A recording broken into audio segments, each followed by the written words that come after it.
অসম আবৃত্তি আৰু সংস্কৃতি পৰিষদৰ আজি প্ৰথম প্ৰতিষ্ঠা দিৱস।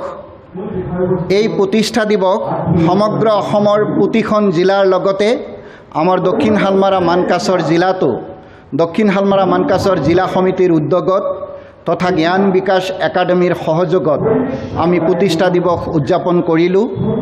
আৰু এই প্ৰতিষ্ঠা দিৱস উদযাপনৰ কাৰ্যসূচী হিচাপে আমি পুৱাতে পৰিষদৰ পতাকা উত্তোলন কৰিছোঁ। তাৰ পাছত আমি গছপুলি ৰোপণ কৰিছোঁ।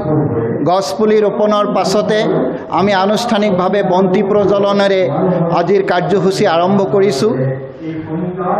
আমাৰ বন্তি প্ৰজ্বলনৰ পাছত আজিৰ এই প্ৰতিষ্ঠা দিৱসৰ কাৰ্যসূচীৰ লগত সংগতি ৰাখি জিলাখনৰ বিভিন্ন স্তৰৰ শিক্ষানুষ্ঠানৰ পঞ্চম শ্ৰেণীৰ পৰা স্নাতক পৰ্যায়লৈকে আমি 3টা পৰ্যায়ত কবিতা আবৃত্তি প্ৰতিযোগিতা অনুষ্ঠিত কৰিছিলোঁ।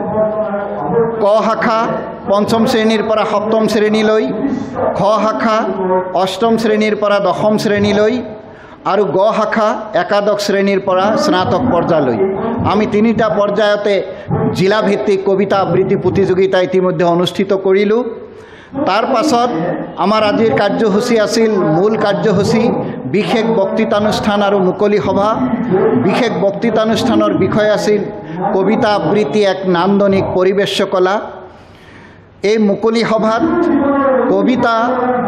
কবিতাৰ আবৃত্তি এক নান্দনিক পৰিৱেশ কলা এই বিষয়ে আজিৰ সভাত মুখ্য বক্তা হিচাপে আমাৰ লগতে আমাৰ অসম আবৃত্তি আৰু সংস্কৃতি পৰিষদৰ ৰাজ্যিক সমিতিৰ যুটীয়া সচিব ডক্টৰ ৰাজীৱ হুছেইন ডাঙৰীয়া, তাৰ লগতে আমাৰ মুখ্য অতিথি শ্ৰীযুত উপেন্দ্ৰ হাৰী কোচ ডাঙৰীয়া, হাটশিঙিমাৰী মহাবিদ্যালয়ৰ ভাৰপ্ৰাপ্ত অধ্যক্ষ তথা জিলা সমিতিৰ উপদেষ্টা জহিৰুল ইছলাম ছাৰকে আদি কৰি জিলা সমিতিৰ সকলো বিষয়ববীয়াৰ উপস্থিতিত আমি আজি এই মুকলি সভা অনুষ্ঠিত কৰিলোঁ।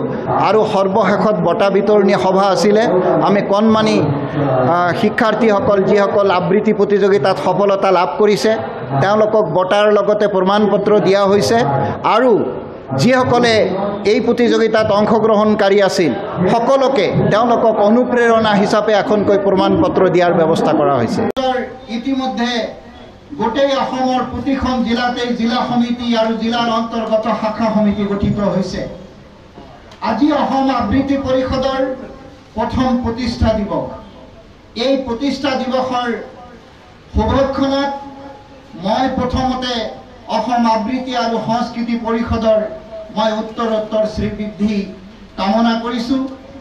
সৈতে মানুহক হত্যা কৰা হৈছে। এনে পটভূমিত আপোনালোকৰ বুকুৰ উষ্ণতাত বিচাৰি আহিছোঁ